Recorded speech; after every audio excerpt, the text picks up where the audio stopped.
Welcome to our New York City Specialized High School Admission Test SHSAT online lesson series, Part 6. Before we begin, make sure you have a notebook and a pen ready. Throughout these lessons, you will learn important tips, strategies, and problem solving techniques that will help you prepare for the SHSAT and improve your score. Let's get started. So, this question says the height of a tree in 2013 is 300% of the height it was in 2003. By what percentage did its height increase over this 10-year period? So let's say the tree's height in 2003 was 100 units. In 2013, it became 300% of that height, so now it is 300 units. The increase is 300 minus 100, which equals to 200 units. So the height increased by 200%, and with that, the correct answer is option B. Next, we have 1 gallon equals 16 cups, 1 cup equals 8 fluid ounces. If 1 gallon equals 2 to the power of x fluid ounces, what is the value of x? So we know that 1 gallon equals 16 cups and 1 cup equals 8 fluid ounces. So we multiply 16 by 8. So 8 times 6 gives us 48. We have 4 as carry. 8 times 1 gives us 8. 8 plus 4 gives us 12. So that's 128 fluid ounces. Now 128 is equal to 2 to the power of, let us do some option check. So 2 times 2 times 2 times 2 times 2 times 2, which is 2 to the power of 6, gives us 2 times 2 is 4. 4 times 2 is 8. 8 times 2 is 16. 16 times 2 is 32. And 32 times 2 is 64, so it is not the correct answer. Let us try with 2 to the power of 7. So that's 2 times 2 times 2 times 2 times 2 times 2 times 2. So 2 times 2 gives us 4. 4 times 2 gives us 8. 8 times 2 gives us 16. 16 times 2 gives us 32. 32 times 2 gives us 64. And 64 times 2 gives us 128. So the correct answer is 7, and with that, the correct answer is option B. Next, we have a certain square puzzle has an area of 64 square inches and a cubic block has a volume of 64 cubic inches. What is the ratio of the length of a side of the puzzle to the length of a side of the block? So since the square puzzle has an area of 64 square inches, so each side is the square root of 64, which is 8. And the cubic block has a volume of 64 cubic inches, so each side is the cube root of 64, which is 4 inches, as 4 to the power of 3 gives us 64. And 8 times 8 is 64. So now the ratio is 8 ratio 4, which can be simplified to 2 ratio 1 if we divide both 8 and 4 by 4. And with that, the correct answer is option C.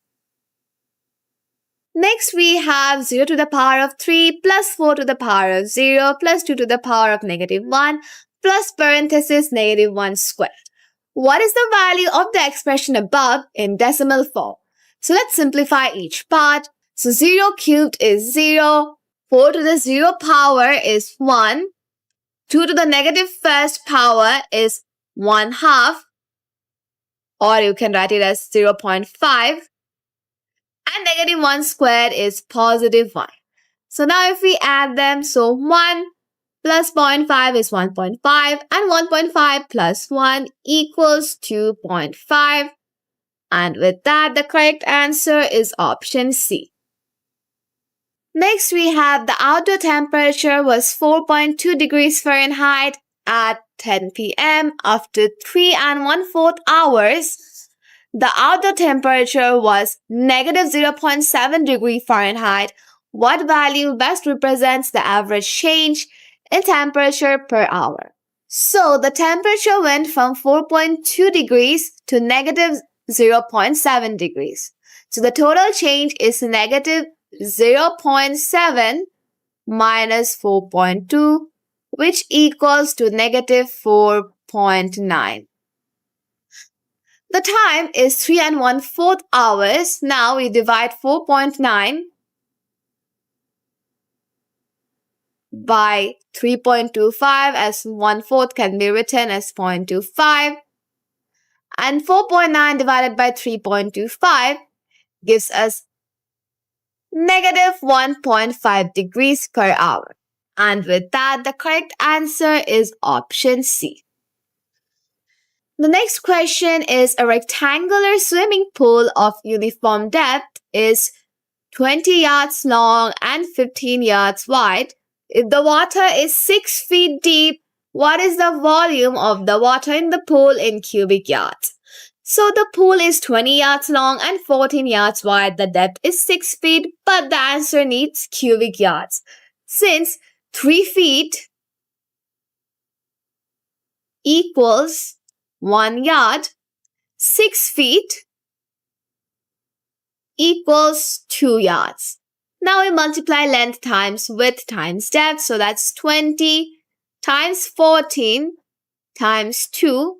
So 20 times 2 equals 40, and 4 times 14, if we ignore the 0 for now, 4 times 4 gives us 16. We have 1 as carry. 4 times 1 gives us 4.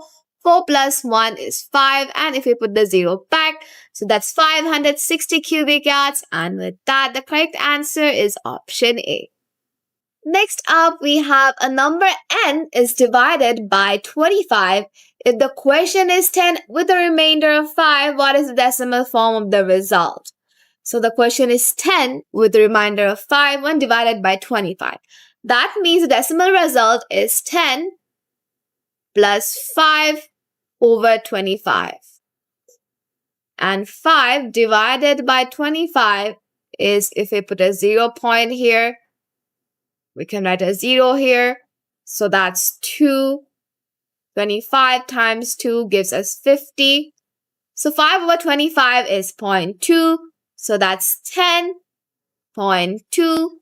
And if you put a 0 here, we will get the correct answer, which is option B. Next up, we have the speed of 10 meters per second is equivalent to how many feet per hour? So first, let us turn 10 meter per second to meter per hour. So 10 meter per second into meter per hour will be 10 times 60 times 60, as there are 60 minutes in an hour and 60 seconds in a minute. So 60 times 60 is 3600, and 3600 times 10 is 36000. Next, we have to divide 36000 with feet converted into meters. So 1 feet equals 0.3 meter. So we need to divide 36000 with 0.3. And instead of dividing by a decimal, just think of 0.3 as 3 divided by 10. So when you divide by a fraction, you flip it and multiply. So 36,000 divided by 3 is 12,000. And then we just multiply with 10. So that gives us another 0. So the comma should be here. And with that, the correct answer is option A. Next, we have a box contains 14 red marbles 10 black marbles and 16 white marbles. How many more white marbles need to be added to the box so that the probability of randomly drawing a white marble is 3/5? At first, there are 14 red, 10 black, and 16 white marbles. That makes 14 plus 10 plus 16 equals 40 marbles in total. So let X be the number of white marbles added. Then white marble becomes 16 plus 6 and total marbles become 40 plus 6. So we want the probability to be 3/5. So we set up the equation of 6 plus X over 40 plus X equals 3/5. So now if we cross multiply and solve for X, we will get the answer. So 5 times 6 gives us 30. We have 3 as carry. 5 times 1 gives us 5. 5 plus 3 gives us 8. So that's 80 plus 5 times X gives us 5X. Now 3 times 40. 3 times 0 gives us 0. 3 times 4 gives us 12. So that's 120 plus 3 times X gives us 3X. Now if we bring this 3 to this side, it will become negative. So that's 5X minus 3X gives us twice X. And if we bring this 80 to this side, it will also become negative. So 120 minus 80 gives us 40. And now if we divide both sides by 2, we will get that X equals 20. And with that, the correct answer is option C. Next up, we have a student made a list of all possible products of two different numbers in the set. What fraction of the products are odd? So here we are given the set which is 3, 4, 5, 6, 7. To get an odd product, both numbers must be odd. So in the set 3, 4, 5, 6, 7, the odd numbers are 3, 5, and 7. We can make 3 odd pairs from those numbers. The total number of pairs from 5 numbers is 10. So the fraction of products that are odd is 3/10. And with that, the correct answer is option A. Next, we have 3 to the power of 4 plus 7 to the power of 4 equals what? Now, first, we need to calculate 3 to the 4th power. So 3 times 3 gives us 9. 9 times 3 gives us 27. And 27 times 3 gives us 3 times 7 gives us 21. We have 2 as carry. 3 times 2 gives us 6. 6 plus 1 gives us 8. So that's 81. Now, then we need to calculate 7 to the 4th power. So 7 times 7 gives us 49. 49 times 7. 7 times 9 gives us 63. We have 6 as carry. 4 times 7 gives us 28. 28 plus 6 gives us 34. And 343 times 7. 3 times 7 gives us 21. We have 2 as carry. 7 times 4 gives us 28. 28 plus 2 gives us 30. We have 3 as carry. Again, 7 times 3 gives us 21. 21 plus 3 gives us 24. So now if we add 2401 with 81, we will get 1 plus 1 gives us 2. 8 plus 0 gives us 0, and we just write the 24 down. So that's 2,482. And with that, the correct answer is option C. Next, we have a revolving sign makes one complete revolution every 90 minutes. If the sign starts moving at 2:30 p.m., at what time will the sign complete 8 revolutions? So the sign makes one full revolution every 90 minutes. For 8 revolutions, we need to multiply 90 with 8, which gives us 720 minutes. So 720 minutes divided by 60 gives us 60 times 1 is 60. We have 12 as carry. We bring the 0 down here. 60 times 2 gives us 120. So that's 12 hours. We add 12 hours to 2:30 p.m., which gives us exactly 2:30 a.m. And with that, the correct answer is option B. Next up, we have points y and z are not shown on the number line above. If x is the midpoint of wy and y is the midpoint of wz, where on the number line would point z be located? On the number line, w is at 0 and x is at 2. Since x is the midpoint of w and y must be at 4. Now y is the midpoint of w and z. If w is 0 and y is 4, then z must be twice as far from w, which is 8. And with that, the correct answer is option C. Next, we have the product of two positive integers is 65. Which number could be the sum of the two integers? The product of two positive integers is 65. Now, the factor pairs of 65 are 1 and 65 or 5 and 13, as 5 times 13 gives us 65. So their sums are 65 plus 1 gives us 66 and 5 plus 13 gives us 18. Since 18 is one of the options here, the correct answer is option D.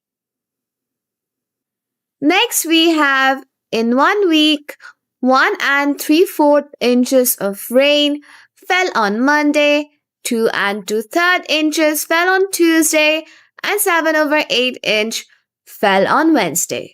How many inches of rain fell during those 3 days? So first, we have to convert all the fractions into fractions with common denominator, and in order to do that, we have to find the LCM of the denominators. So LCM of 3, 4, and 8 will be 4 goes into 2 of the numbers. So that's 4 times 1 is 4, 4 times 2 is 8. So 4 times 3 times 2 gives us 24. And if we convert all of these mixed fractions into improper fractions, we will get 4 times 1 gives us 4. 4 plus 3 gives us 7. So that's 7/4. Again, 3 times 2 gives us 6. 6 plus 2 is 8. So that's 8/3. And lastly, we have 7/8. So now we have to convert 7/4, 8/3, and 7/8 into fractions with denominator of 24. So in order to do that, we have to multiply 4 with 6 and we have to multiply 7 with 6 too. So 7 times 6 gives us 42 and 4 times 6 gives us 24. Again, we have to multiply 3 with 8 to get 24. So 8 times 8 gives us 64 and 3 times 8 gives us 24. Lastly, we have 7/8. So 8 times 3 gives us 24 and 7 times 3 gives us 21. So that's 21/24. Now if we add 42, 64 and 21, we will get 127. Now as the denominator is same, we have to divide 127 by 24 in order to turn the fraction of 127/24 into a mixed fraction. So 24 times 2 gives us 48. So that's not going to work. 24 times 3 gives us 72. And 24 times 4 gives us 96. And 24 times 5 gives us 120. So 120 subtracted from 127 gives us a remainder of 7. So remainder becomes a numerator, quotient becomes the whole number, and the denominator stays the same. So that's 5 and 7/24. And with that, the correct answer is option D.